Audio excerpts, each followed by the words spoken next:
The sky had been strange all morning, a rolling mass of gray and green that hung low over the Midwest plains. Clarence Johnson, a veteran truck driver who had spent more than 2 decades hauling loads across the country, had seen storms before, but this one had the kind of ominous weight in the air that made even his seasoned instincts uneasy. He was steering his 18-wheeler along a stretch of rural highway, the flat land stretching out endlessly on either side, when the first sirens wailed through a nearby town. Clarence turned down the volume of his CB radio, listening carefully. The announcer on the local station came through shaky and urgent, warning that a tornado had touched down just miles west and was moving fast. Clarence's hands tightened around the steering wheel, his gaze sweeping the horizon until he saw it, a dark funnel twisting down from the sky, snaking its way toward the earth with terrifying force. He had seen pictures on the news, but witnessing it in person, its sheer size dwarfing barns and houses as it churned closer, made his chest seize with adrenaline. Most people would have floored it, trying to escape, but Clarence knew better. Tornadoes could change direction in seconds, and outrunning one on open ground was almost impossible. Instead, his eyes searched for shelter, not just for himself but for anyone else stranded out on this exposed stretch of land. As he drove, Clarence spotted a minivan pulled off to the shoulder. Its hazard lights blinked frantically while a man and a woman tried to herd 2 young children out of the backseat. They looked panicked, trapped between fear of staying in the car and fear of stepping into the storm. Clarence didn't hesitate. He downshifted, pulling the massive truck onto the gravel shoulder and braking hard. Dust swirled around the tires as he leapt down from the cab, his heavy boots hitting the ground. "Hey," he shouted over the rising wind, waving his arms. "You can't stay here. That thing's coming straight at us." The man looked up, shielding his eyes from the flying grit, and Clarence could see the terror etched in his features.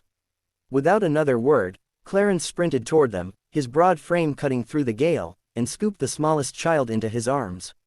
"Follow me, now," he commanded, pointing toward the underside of an overpass about 100 yards away. It wasn't perfect shelter, but it was better than sitting exposed in the middle of the road. The family followed, stumbling against the wind. Clarence led the way, shielding the little girl in his arms as debris clattered against his back. By the time they reached the embankment, the roar of the tornado was deafening, like a freight train bearing down from the sky. Clarence pushed them beneath the concrete span, guiding them flat against the wall. He set the little girl down and pressed a hand firmly on the boy's shoulder.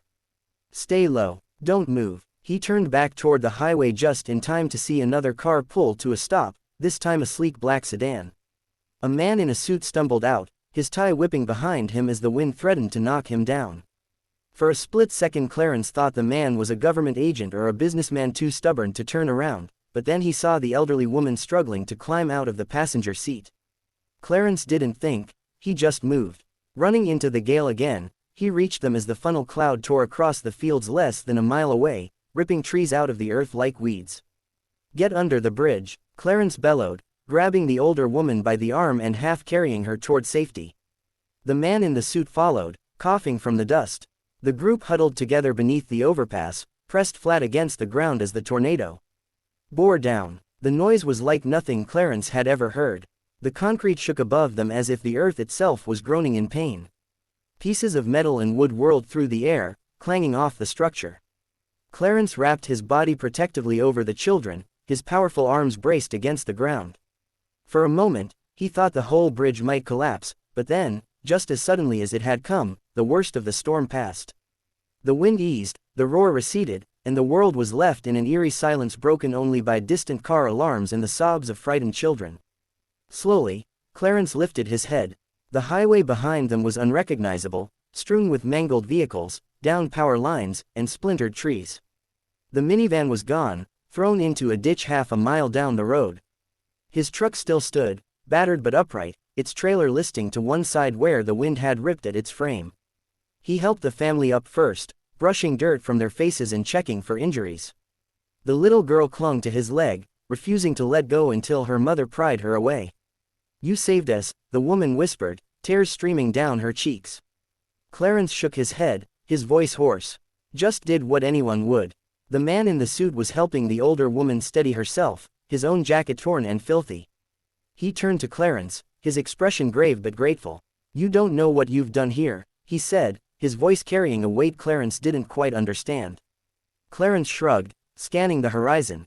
"Storm's not done yet. We need to move before another one drops." He gestured toward his truck, which despite its damage might still be drivable. The group followed him, picking their way through debris, until they reached the cab. Clarence boosted the children up first, then the older woman, before climbing in himself. He fired the ignition, and to his relief, the engine roared to life. He steered them slowly down the ruined road, dodging wreckage, until they reached the outskirts of a small town where emergency crews were already setting up triage. When the truck finally stopped, the family poured out, embracing each other in relief. The man in the suit helped his companion down, then turned back toward Clarence. "Sir," he began, extending his hand, "I owe you my life, and more than that." Clarence, still dazed from the ordeal, wiped grit from his face and shook the man's hand firmly.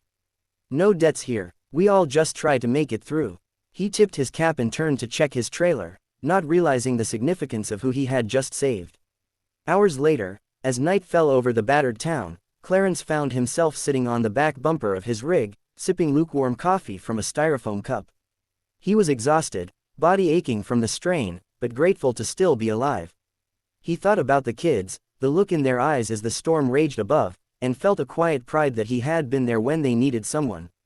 What he didn't notice were the TV crews setting up nearby, or the sudden commotion around a group of emergency vehicles.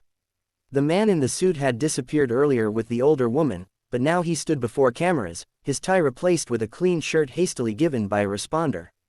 The crowd buzzed as reporters recognized him. He was a United States Senator, one of the most prominent figures in Washington, known nationwide for his fiery speeches and leadership.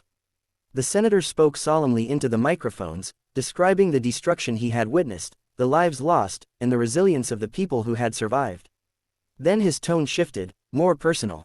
He recounted how an ordinary truck driver had risked his life to save strangers, children, an elderly woman, even himself, by leading them to safety under the bridge and shielding them with his own body. "I would not be standing here today if it were not for that man," the senator declared, his voice breaking with emotion. "In a world where we often divide ourselves by politics, race, or wealth, I was reminded today that true courage knows none of those boundaries." He did not hesitate, he did not ask who we were, he simply acted with bravery and humanity. "That is the America I believe in." Clarence only heard bits of it drifting across the lot, but he didn't pay much attention. He was focused on checking the straps on his cargo, wondering if he'd be able to finish his delivery in the morning. He had no idea that his name was already spreading across national headlines, or that by dawn, people across the country would know the story of the black truck driver who had saved a United States senator without even realizing it. For Clarence, it was just another day on the road, another storm weathered. But for those he saved, it was a day that would never be forgotten, a day when ordinary courage became extraordinary. The next morning, Clarence woke up in the cab of his truck, stiff and sore, but ready to get back on the highway. The radio crackled with news of the tornado's devastation, the number of casualties, and the scale of the recovery ahead. But then he heard his own name, and his brow furrowed in confusion. "Hero truck driver Clarence Johnson," the announcer said, credited with saving the lives of several families in U.S. Senator Richard Alden during yesterday's storm. Clarence nearly dropped his thermos. He sat frozen in the driver's seat, staring at the dashboard, the words sinking in slowly. "Senator." The man in the suit. He shook his head, chuckling softly in disbelief. "Well, I'll be damned," he muttered. He thought about the senator's hand gripping his, the gratitude in his eyes. It hadn't mattered at the time who he was, just another life worth saving. And that, Clarence realized, was the only thing that truly mattered. He turned the key, the truck rumbling back to life, and rolled onto the open road. The sky was clear now, washed clean by the storm, sunlight spilling across the endless fields. Clarence adjusted his cap, humming a quiet tune, and drove on, unaware that his simple act of courage had already touched millions, a reminder that in the face of nature's fury, humanity's strength lay in its willingness to stand together. And for Clarence, the road stretched on, just as it always had, carrying him toward the next town, the next storm, the next chance to do what was right.